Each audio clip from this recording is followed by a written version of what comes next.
حدیث ضعیف، کمزور حدیث. کمزور حدیث کسے کہتے ہیں؟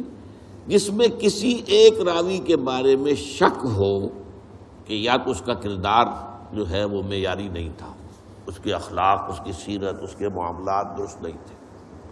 ایک راوی ہے بیچ میں ایسا، تو ضعف پیدا ہو گیا، کمزوری پیدا ہو گئی اس روایت کے اندر، اس لنک کے اندر ایک کڑی جو ہے گویا کہ کمزور ہے. اور یا یہ ہے کہ اس کے بارے میں یہ معلوم ہو کہ اسے سوء حافظہ، میموری جو ہے وہ اس کی کمزور اور اس کے اندر خرابی ہو، تو اس کے بھی شک پڑ جائے گا. تو اگر کسی ایک کڑی میں بھی ان دو میں سے کوئی ایک وصف پایا جاتا ہو تو وہ حدیث ضعیف کہلائے گی. اس سے پھر سب سے نیچے درجہ جو آتا ہے وہ آتا ہے موضوع کا، جس کے بارے میں محدثین نے تحقیق کر کے، چھان بین کر کے یہ فیصلہ کر دیا کہ یہ تو گھڑی ہوئی حدیث ہے، جھوٹی حدیث ہے، اس کی حضور کی طرف نسبت صحیح نہیں ہے. یہ پھر اپنی جگہ پر ان موضوعات کو بھی جمع کر لیا گیا ہے. جتنی حدیثیں وضع کی گئی ہیں کتاب الموضوعات، تو موضوع حدیثوں کو بھی جمع کر لیا گیا. یعنی اس درجے معاملہ کیا گیا ہے نبی اکرم صلی اللہ علیہ وسلم کے اقوال اور افعال و تقریر کے ضمن میں.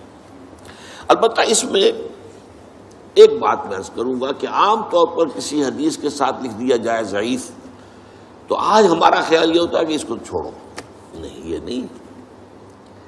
حدیث ضعیف جو ہے وہ ضعیف روایت میں کسی ایک کڑی کے اندر بھی اگر کوئی ضعف آ گیا تو ضعیف کہلائے گی. لیکن ضعیف حدیثوں کے اندر بہت سی اعلیٰ حدیثیں موجود ہیں، حکمت کے موتی موجود ہیں، علم اور حکمت کی قیمتی موتی موجود. اس کی وجہ کیا ہے؟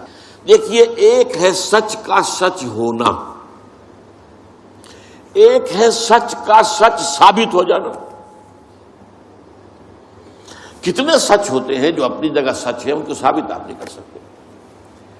آپ نے وکلاء سے سنا ہوگا کہ خالص سچ پر کوئی ایک مقدمہ بھی نہیں جیتا جا سکتا، کچھ نہ کچھ جھوٹ اس میں شامل کرنا پڑتا. تو سچ کا ثبوت جو ہے وہ آسان کام نہیں ہے. اس کا یہ مطلب نہیں جو سچ ثابت نہ ہو سکے وہ جھوٹ ہے، یہ نہیں ہے. سچ ثابت نہیں ہو سکا یہ اپنی جگہ بات ہوئی، لیکن پھر کیا اس کو ہم کہیں گے جھوٹ ہے؟ یہ نہیں. تو حدیث موضوع جو ہے وہ حدیث ضعیف جو ہے وہ کمزور تو ہے، موضوع نہیں ہے. وہ متروک نہیں ہوگی، وہ چھوڑی نہیں جائے گی. ہاں، اس سے کوئی حکم شرعی نہیں نکلے گا. شریعت کا حکم کسی شے کی حلت، حرمت، فرضیت وغیرہ، یہ حدیث ضعیف سے نہیں ہوگا. شریعت کے احکام جو ہیں وہ اس سے بالا تر جو میں نے آپ کے سامنے طبقات رکھے حدیث کے، پھر انہی سے جو ہے شریعت کے احکام کا استنباط ہوگا. ضعیف حدیث سے شریعت کا کوئی حکم ثابت نہیں ہوتا. لیکن جیسا کہ میں نے عرض کیا، حکمت کے موتی بڑے بڑے، علم کے، حکمت کے، وہ آپ کو ضعیف حدیثوں میں ملیں گے.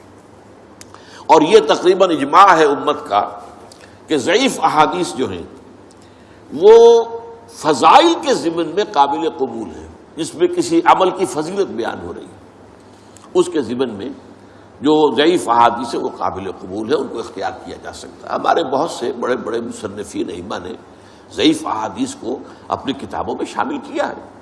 وہ ثابت تو نہیں ہو سکی اور سند کے اعتبار سے ثابت نہیں ہو سکی. کہیں ایک جگہ بھی کوئی اگر رکھنا پڑ گیا تو اس کا مطلب ہے کہ وہ ضعیف ہو گئی. لیکن پھر میں دوہرا رہا ہوں کہ اس کا یہ مطلب نہیں کہ وہ جھوٹی ہے یا گھڑی ہوئی ہے. اس کے لیے لفظ موضوع کا، حدیث موضوع، وہ گھڑی ہوئی، جس کو کہ محدثین نے سوچ سمجھ کر جو ہے وہ موضوع قرار دیا.